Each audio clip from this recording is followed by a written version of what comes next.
ದೇಶಭಕ್ತಿಗೆ ಹೆಸರಾಗಿದ್ದ ದರ್ಭಾಂಗ ರಾಜಮನೆತನದ ಕೊನೆಯ ಮಹಾರಾಣಿ ಕಾಮಸುಂದರಿ ದೇವಿಯವರು ಜನವರಿ 12ರಂದು ನಿಧನರಾಗಿದ್ದಾರೆ.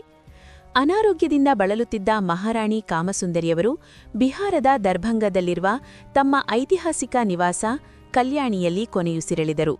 ಅವರ ನಿಧನದೊಂದಿಗೆ ಮಿಥಿಲಾಂಚಲ ಭಾಗದ ಪ್ರಸಿದ್ಧ ರಾಜಮನೆತನದ ಯುಗ ಅಂತ್ಯಗೊಂಡಂತಾಗಿದೆ. ದೇಶಕ್ಕಾಗಿ 600 ಕೆಜಿ ಚಿನ್ನ, 3 ವಿಮಾನಗಳನ್ನು ದಾನ ನೀಡಿದ್ದ ಮಹಾರಾಣಿ 1962ರ ಭಾರತ-ಚೀನಾ ಯುದ್ಧದ ಸಂದರ್ಭದಲ್ಲಿ ಸರ್ಕಾರ ಯುದ್ಧದ ವೆಚ್ಚಕ್ಕಾಗಿ ನೆರವು ನೀಡುವಂತೆ ಮನವಿ ಮಾಡಿತ್ತು.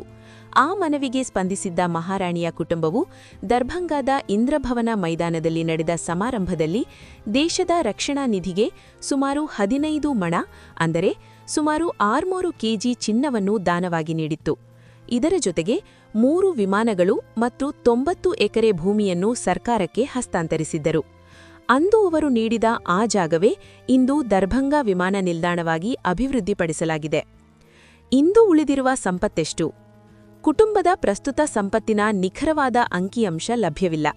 ಆದರೆ 1962ರಲ್ಲಿ ಸುಮಾರು 2,000 ಕೋಟಿ ಮೌಲ್ಯದ ಈ ಮನೆತನದ ಆಸ್ತಿಯ ಪ್ರಸ್ತುತ ಮಾರುಕಟ್ಟೆ ಮೌಲ್ಯ ಸುಮಾರು 4 ಲಕ್ಷ ಕೋಟಿ ಇರಬಹುದು ಎಂದು ಇಂಡಿಯಾ ಟುಡೇ ವರದಿ ಮಾಡಿದೆ.